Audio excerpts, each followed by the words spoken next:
রামধনু চ্যানেলে আপনাদের স্বাগত।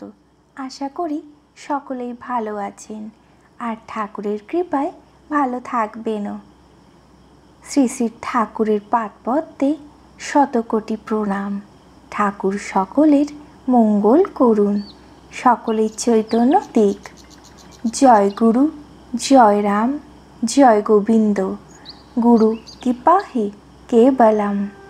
ঠাকুরের নাম নিয়ে আজকের কথা শুরু করছি। আশা করি আপনাদের ভালোই লাগবে। আমার প্রথম সন্তান একটি কন্যা, তাহাকে আমরা খুকি বলিয়া ডাকি। আমরা স্বামী স্ত্রী উভয়ে সেই সময় দুপুরবেলায় দুই বিদ্যালয়ে শিক্ষকতা করিতাম।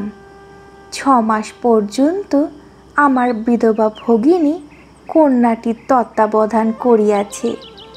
একটি ঝি ছিল, সে শুধু ময়লা কাপড় পরিষ্কার করিত। ভগিনী কলিকাতায় জ্যেষ্ঠ ভ্রাতা অক্ষয় কুমার মজুমদারের বাসায় চলিয়া গিয়াছে। তখন ঝিটি খুকিকে দেখাশোনা করিত। ঠাকুর বাসায় আছেন, তাই আমাদের এই ঝিয়ের নিকট বাচ্চাটিকে রাখিয়া যাইতে কোনো চিন্তাই হইত না।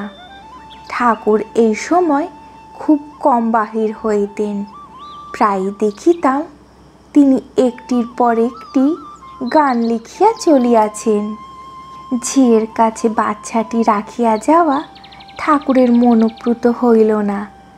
ঠাকুর নিজের থলি হইতে একখণ্ড মোটা কাপড় বাহির করিয়া 2 ধার সেলাই করিলেন। ওই কাপড়ের সাহায্যে নিজেই দোলনা তৈয়ার করিলেন। ওই দোলনার মধ্যে একখানি পিঁড়ি পাতিয়া তাহার উপর খুকির বিছানা পাতার ব্যবস্থা করিলেন এবং একগাছি লম্বা দড়ি দোলনার সহিত বাঁধিয়া নিজেই বিছানার ওপর অন্য অংশ রাখিলেন। আমরা বিদ্যালয়ে চলিয়া গেলে দুপুরে ঠাকুর তাহার খাটের ওপর বসিয়া খাতায় গান লিখিতেন এবং মধ্যে মধ্যে দোলনা টানিতেন। দোলনাটি বেশ উপরেই টাঙানো হইয়াছিল। ঠাকুরকে দোলনা টানিতে নিষেধ করিতাম, কিন্তু তিনি তাহা শুনিতেন না, নিজেই দোলনা টানিতেন। ঝি বসিয়া থাকিত বা ঘুমাইত। আমরা দুজনে 11টার পূর্বে বাহির হইয়া যাইতাম এবং 4টার সময় ফিরিতাম। একদিন বেলা 10টার সময় আমি ও আমার স্ত্রী নিচের তলায় স্নান করিতে গিয়াছি। হঠাৎ উপর তলায় দোলনা ছিঁড়িয়া পড়ার শব্দ হইল। সঙ্গে সঙ্গেই একটা ক্যাক করিয়া শব্দ হইল, আর কোনো শব্দ হইল না। আমার স্ত্রী ভিজা কাপড়ে উপরে দৌড়াইয়া যাইতেছেন দেখিয়া তাহাকে নিষেধ করিলাম। স্নান সারিয়া দুজনে উপরে আসিয়া দেখিলাম ঠাকুর খুকিকে কোলে করিয়া ঘুরিয়া বেড়াইতেছেন। আমার স্ত্রীর দিকে চাহিয়া ঠাকুর বলিলেন, খুকি ব্যথা পায় নাই। আমরা হাসিয়া ফেলিলাম। খুকির বিছানা দোলনা সহ একধারে পড়িয়া আছে।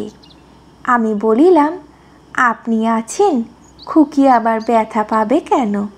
খুকিকে আমার স্ত্রীর নিকট দিয়া ঠাকুর দোলনাটি পুনরায় তৈয়ার করিলেন। আজকে তাহলে এখানে শেষ করছি।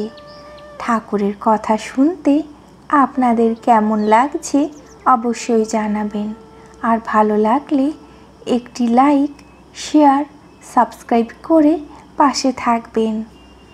আপনাদের সহযোগিতা আমাদের আগামী দিনে এগিয়ে যেতে সাহায্য করবে।